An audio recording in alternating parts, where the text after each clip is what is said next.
윤석열 대통령의 석방 때문에 온 국민이 불안해하고 있습니다.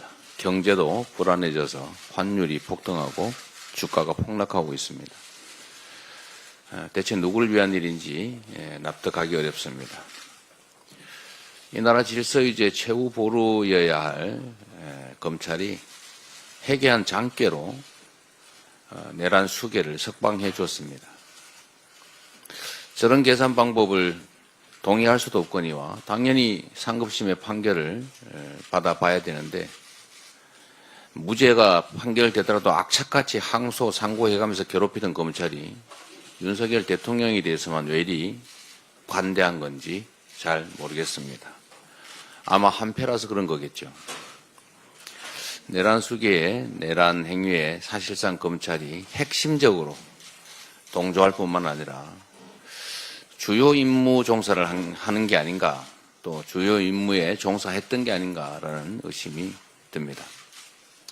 지난 8일 검찰이 내란 수괴 윤석열을 세상 밖에 다시 내놓았습니다. 검찰은 대한민국에서 가장 위험한 인물을 방생해버렸고 내란 수괴에는 마치 개선 장군처럼 당당하게 걸어나왔습니다. 윤석열과 그 공범들에 의해 수거당할 뻔했던 사람들의 두려움은 터졌고 내란의 밤에 계엄군에 맞섰던 국민은 다시 불면의 밤을 맞게 되었습니다. 이것은 검찰발 내란, 즉 3.8 검란이란 말로밖에 표현을 할 수가 없을 것 같습니다. 이번 검란을 계기로 검찰의 존재 가치를 다시 숙고하도록 하겠습니다. 검찰주의자 윤석열을 구하기 위해 퇴직한 검사들의 모임 검찰 동호회가 발벗고 나섰고 검찰은 선제적으로 위헌적 요소를 억지로 발굴해 즉시 항고를 포기하는 빈약한 핑계를 내세웠습니다. 그 과정에서 내란 수괴 윤석열을 위해 법기술자들이 대거 동원됐고 그들의 잔재주를 동원해서 발굴해낸 위헌성 주장을 검찰이 고스란히 받아들였습니다. 그 잔머리로 뭔가 해낸 것 같겠지만 검찰은 결국 자멸의 길에 들어섰습니다.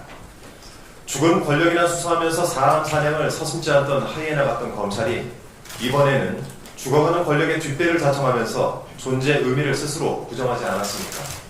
틈만 나면 각종 카르텔을 척결하자고 했던 윤석열이 사실은 검찰 카르텔의 정점에 서 있었습니다. 이런 검찰 카르텔을 반드시 완전히 청산해야 할 것입니다. 오늘 더불어민주당을 비롯한 야5당은 심우정 검찰총장을 직권남용 혐의로 고발합니다. 12.3 내란에 이은 3.8 검란의 책임 절대 피해갈 수 없을 것입니다. 법을 우습게 여기는 풍조가 사회 곳곳에 퍼지고 있습니다. 그동안 법의 영역에서 상식적인 사안으로 판단되었던 것들을 비틀고 절단내고 뒤집어서 기어이 허술한 틈을 만들어내는 행각들이 버젓이 자행되고 있습니다. 이번 윤석열 석방과 관련해서 재판부가 내놓은 결정이 바로 그런 것입니다. 날이냐 시간이냐. 이 불필요한 혼란을 촉발하는 것은 희대의 논란거리로 남은 것입니다. 정부도 마찬가지입니다. 최상목 대통령 권한대행은 마은혁 헌법재판관 후보자를 아직도 임명하지 않으면서 위헌 상태를 지속하고 있고 이준석 방통위원장을 비롯한 정부부처 수장들은 위법적 행태를 계속하면서도 뻔뻔하게 이를 데가 없습니다. 이것이 내란 속에 윤석열이 세운 최악의 업적입니다. 가장 사적인 목적을 위해 가장 자의적인 수단으로 법을 오남용하면서 결국 법을 빈 껍데기로 만들지 않았습니까? 위헌적 내란을 일으키고도 유혈 사태가 없었다. 2시간짜리 계엄이 어딨냐. 대국민 호소용 계몽령이었다는 거짓 주장을 반복하면서 스스로 합법성을 부여하려 한 자입니다. 이런 자가 대통령의 자리에 있는 한 법치주의는 흔적도 없이 말살되지 않겠습니까? 탄핵되어 대통령의 권한은 정지되었지만 한남동으로 돌아간 윤석열의 탈법적 상황 정치는 계속될 것입니다. 석방된 뒤에 대통령실이 국정 중심을 잘 잡아달라라고 당부했다는 보도도 있었고 국민의힘 윤상현 의원을 통해서 윤석열이 참모들부터 순차적으로 만날 것이라는 소식이 전해지기도 했습니다. 윤석열은 여전히 권력을 쥐고 있는 참모들과 국민의힘 정치인들을 수족처럼 부리면서 또 다른 내란을 기획하려고 할 것입니다. 8년 전 오늘 헌재는 대통령 박근혜를 파면했습니다. 이제 헌법재판소의 시간입니다.